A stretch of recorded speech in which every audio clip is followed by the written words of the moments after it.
Naghayag na ng intensyon ng Pilipinas na makakuha ng bakuna kontra smallpox na ginagamit na sa ilang bansa bilang panlaban sa Mpox. Saksi, si Bernadette Reyes. Panay ang iyak ng sanggol na ito. Isa sa mga nahawahan ng Mpox sa Democratic Republic of the Congo sa Africa. 27,000 na ang naitalang kaso roon ng Mpox mula noong January 2023. Mahigit 1,000 ang nasawi, karamihan mga bata. Ngayon hinihintay sa DRC ang pagdating ng mga bakuna mula sa donasyon ng ilang bansa at manufacturer. Sa Pilipinas, walang supply na bakuna kontra Mpox. Pero naghayag na ang Pilipinas ng intensyon na makakuha ng bakuna kontra smallpox. Ang virus na nagdudulot ng smallpox galing sa parehong pamilya na pinagmulan ng Mpox virus. Dahil sa ang crisis ay nasa Africa, I think doon nila inuuna yung buhos ng mga bakuna. Pero we are very much interested at nag-signify na rin tayo ng intent sa WHO na pag nag-shift na yung global strategy at nag-start na mag-distribute ng bakuna, nakataas na yung kamay ng Pilipinas. Isang Mpox case ang binabantayan ngayon ng DOH. Ang lalaking 33 taong gulang at taga Metro Manila.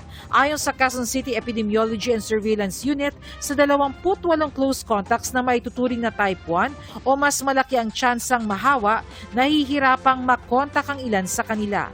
Hindi namin alam kung sinusunod nila at this time yung home quarantine. Ayaw lang nila makipag-usap kasi for whatever reason. So hindi naman na maituro sa atin kung sino talaga dun sa kanila ang naka-encounter. So we're asking for their cooperation. Sa ngayon, sumulat na ang lokal na pamahalaan sa management ng spa sa Quezon City kung saan nagpunta ang Mpox patient kahit may sintomas na para kumuha ng ibang detalye.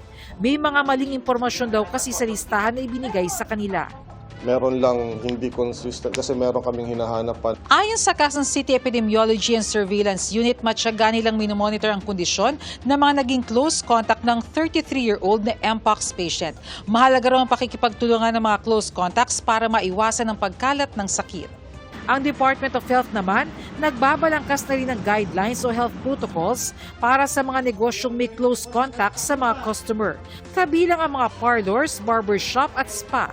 Walang mawawala kung magsuot po ng gloves, no? At saka yung ating face mask. Bakit? Kasi ang mga barbero, ang mga stylist, mga beautician, intimate yung contact niyan eh.